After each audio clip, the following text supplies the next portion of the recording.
Hello friends, welcome to FDR India. Let's talk about the Election Commission of India and the recent developments with Dr. Jayaprakash Narayan today. Hello sir. Hello, Ankit. Sir, last week the Rajya Sabha passed a bill and that bill seeks to regulate the appointment, conditions of service and term of office of the CEC and other ECs. Although the bill was passed in the Rajya Sabha, opposition parties have raised concerns about the bill, particularly regarding the selection committee. Now, earlier this year, the Supreme Court had given a judgment which said that the selection committee should be composed of the Prime Minister, the Leader of Opposition, and the Chief Justice of India. But the provision in the bill says that the selection committee should consist of the Prime Minister, Leader of Opposition in the House of People, and a Union Cabinet Minister, that is replacing the CGI. Now, the opposition parties have said that because of this, the selection process of the election commission may be dominated by the government, and it has implications on its independence. What are your thoughts on that, sir? Ankit, we have to go by what's actually happening. There are two central questions. Has the Election Commission in the past 75 years, since 1952, that means about 71 years, in all these elections to the Lok Sabha and Rajya Sabha, state assemblies and state legislative council, all these elections they've been holding until now, has it so far broadly succeeded or not? The second question is, if appointment is to be made by a collegium, by a body, by a collective body, what is a reasonable practice? Now, first of all, we must acknowledge, so far the election commissioners, all of them have been appointed by the President and the advice of the Prime Minister of India. That means the Prime Minister of India, whichever be the party in power, has been appointing the election commissioners so far. There is not an iota of evidence that the election conduct has been in a significant way affected because of the election commissioner's appointment. Because if there's one thing great about our democracy, it is that there is real political competition in elections. There are political freedoms to be able to reach out to the electorate and make your case. And in the polling booth, whatever happens behind the polling booth, I'll come to it later. Right. But in the polling booth, whether it is voter registration, voter identity cards, or the actual polling process in the booth, or preserving or safeguarding the ballot boxes or EVM machines, and then counting of the ballots and declaring the result. So far, there is not a whiff of a complaint. Here and there are some local defects in a large machine, in a vast machine encompassing most administration across the country. There are bound to be some irritants here and there. But on the whole, we all acknowledge that the elections have been conducted freely, fairly, impartially, transparently. And the results have been honored by everybody. On occasion, whenever a party lost election, they complained that no EVMs may be at fault. Ms. Jayalalitha said that in Tamil Nadu. She later won hands down with the EVMs in another election.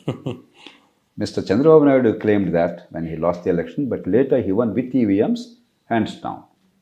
Mr. Captain Amarinder Singh said it in Punjab, but later in the next election he won hands down.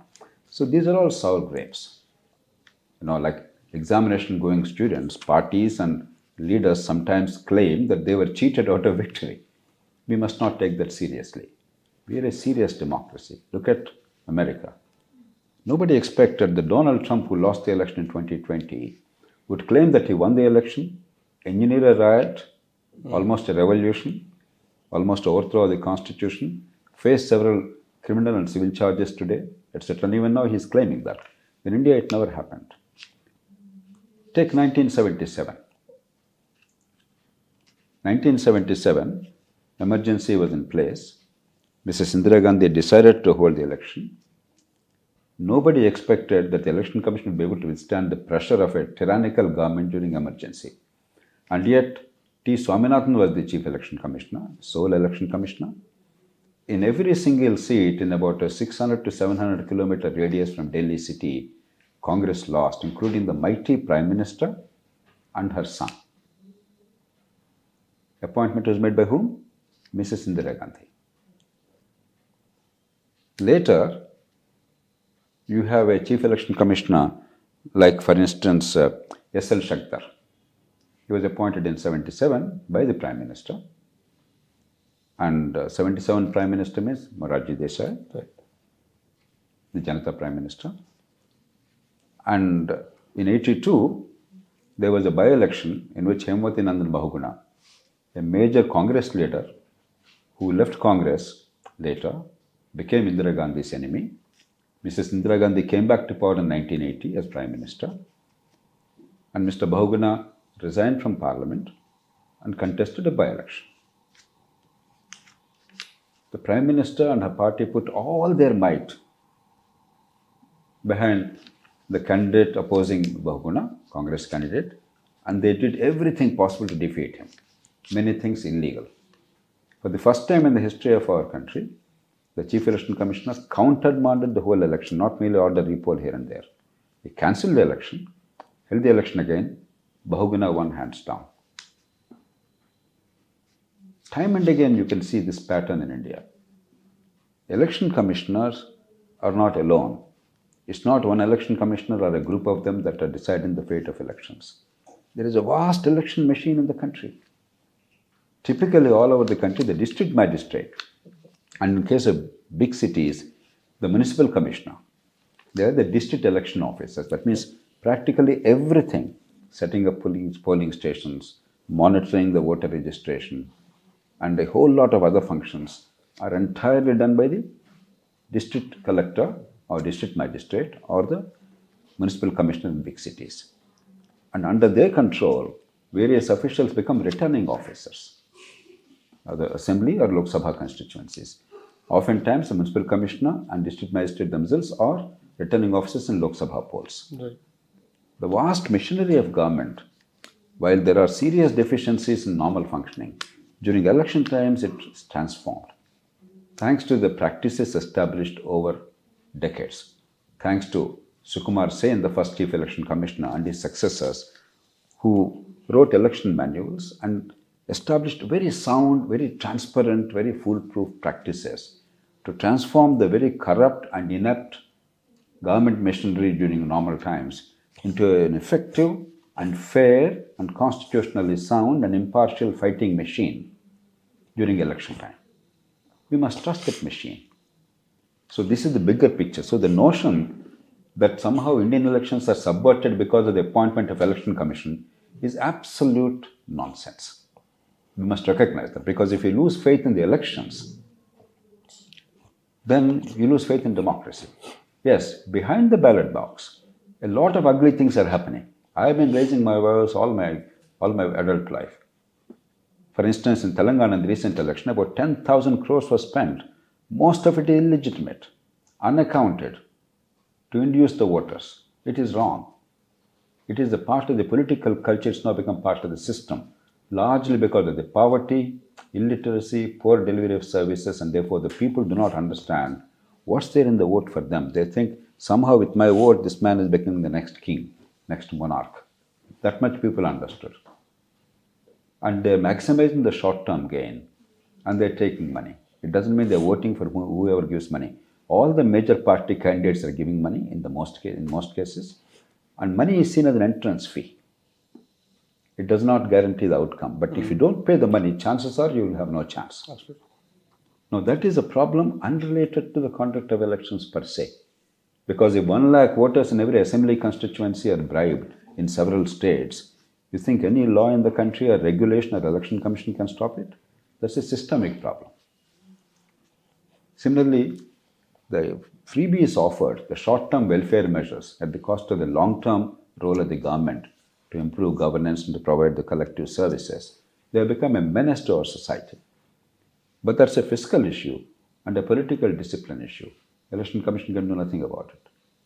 Similarly, mobilizing people on caste, region, religion, language have become endemic in India. Polarizing people is very easy.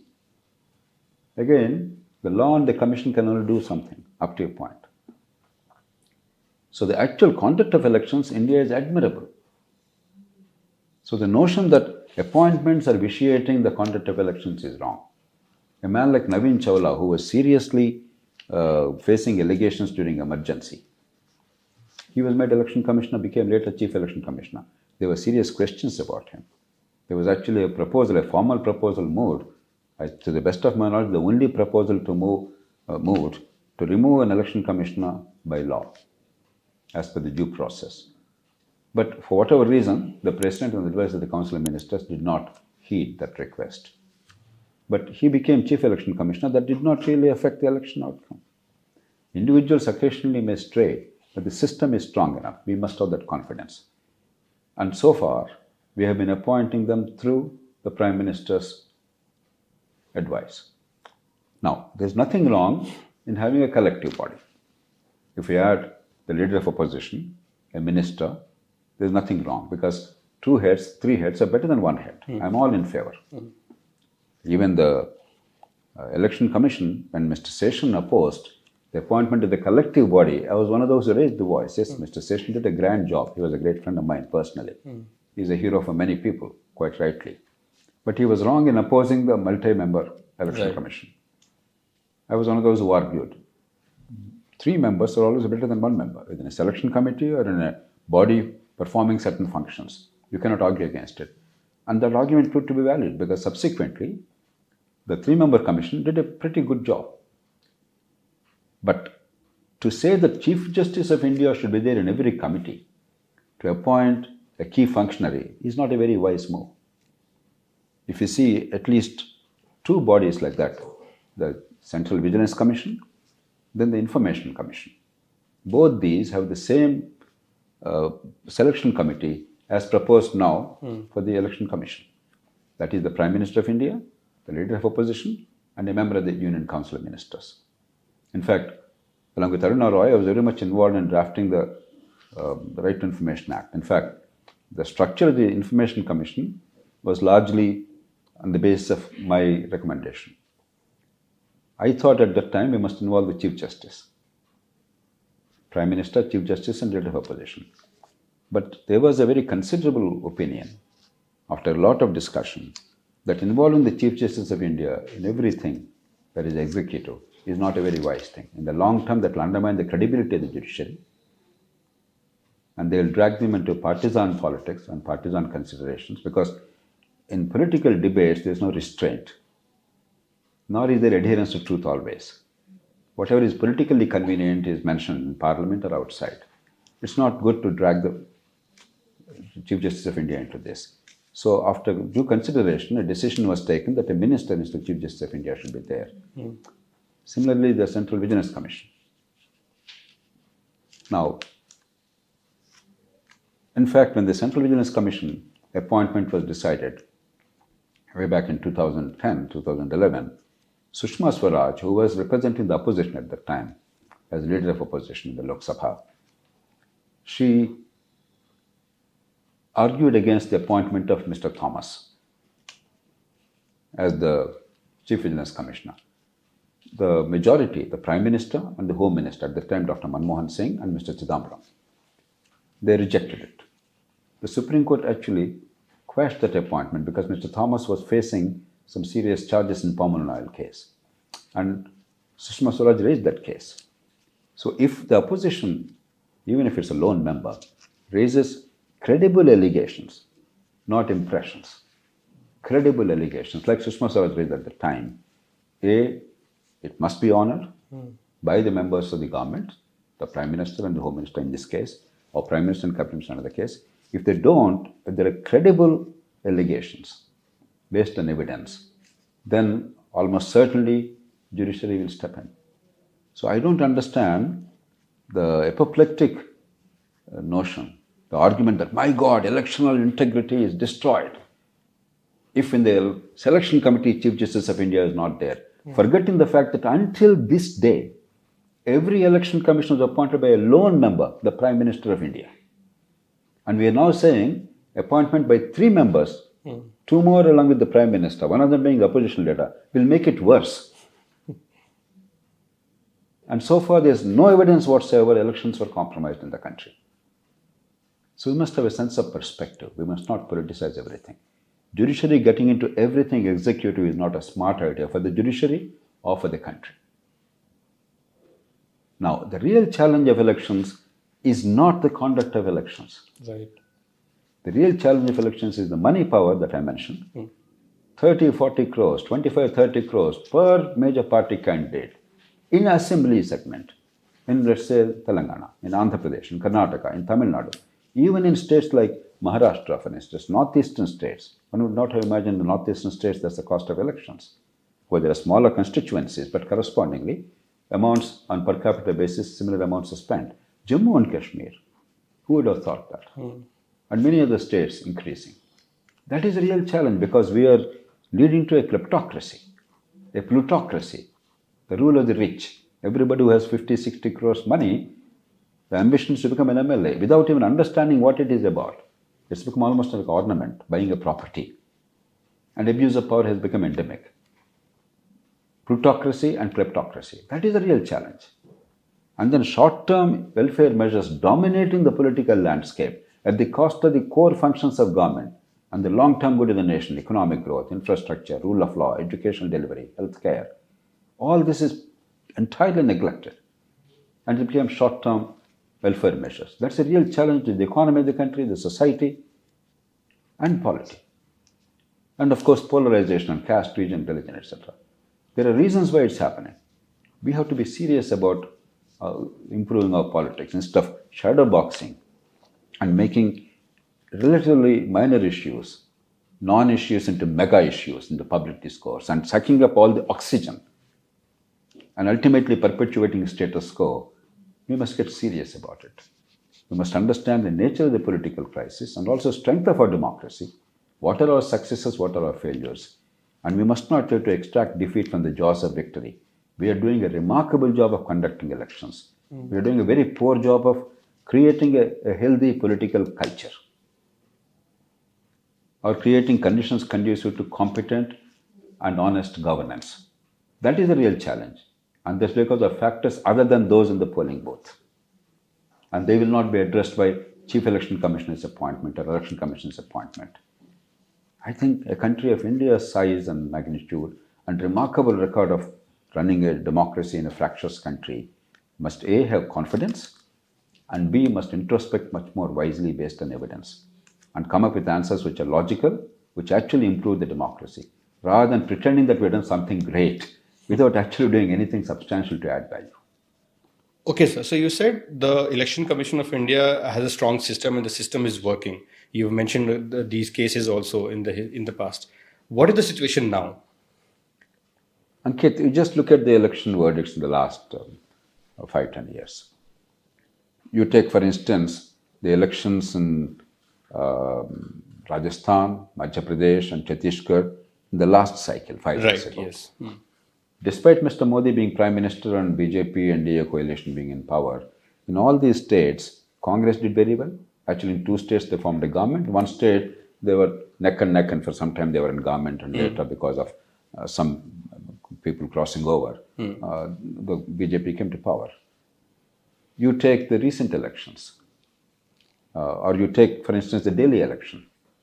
The Prime Minister himself campaigned. I think it was unwise, because in a union territory or a municipality, why should the Prime Minister campaign? But anyway, he campaigned, but they lost.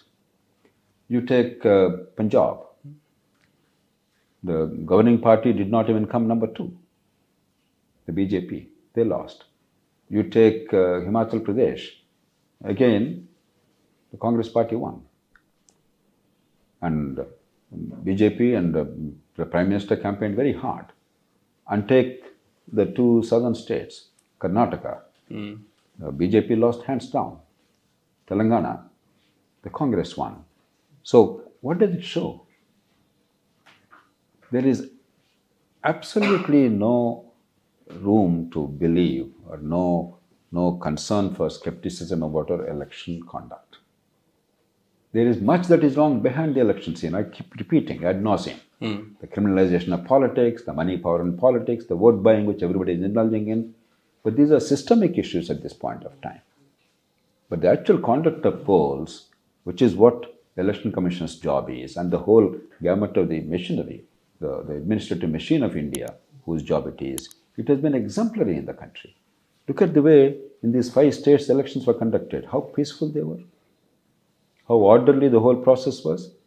Is there one seat where anybody contested the outcome? One candidate? Is there one state where anybody doubted the outcome? After it happened, did anybody challenge that? We gracefully accepted the electoral verdict. And in Telangana, Congress won. In the 3 large North Indian states, the BJP won. So what does it show?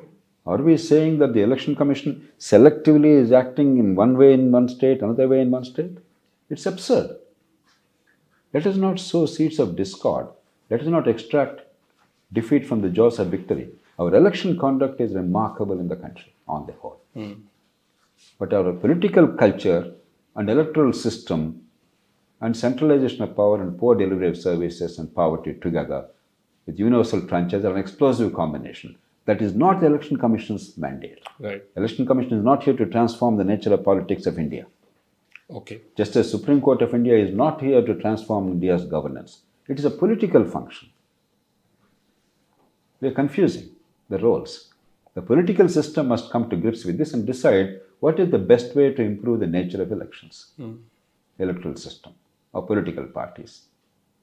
But Election Commission and the election machinery is doing an exemplary job on the whole. And if there are any minor problems here and there, we'll set it right. But let us not throw the baby with the bathwater. So the larger political reform and the larger political... That is required. And you certainly have a multi-member body. Right. But a multi-member body involving the Chief Justice is not always the best thing. Why should you bring in judiciary into all executive functions? Already judiciary is transgressing the executive functions. That's not a very wise thing for the country or for the judiciary. Right. Or for the judiciary. Because judicial integrity, judicial credibility are critical for the country. When push comes to shove, when the political parties, because of polarization, are not able to resolve the great dilemmas of the country, we depend on the judiciary. If we start suspecting judiciary, if their role increasingly is seen to be politicized, then who is there to safeguard the country's interests on fundamental issues of polarization? Right. True power lies in restraint. Judiciary also must learn to be restrained, not intervene everywhere. Reserve, keep your powder dry. Use it when real constitutional liberty is at stake, constitutional order is at stake. Thank you, sir, for putting this thing into perspective. And I hope that our viewers get a nuanced understanding of Election Commission of India and the role. Thank you.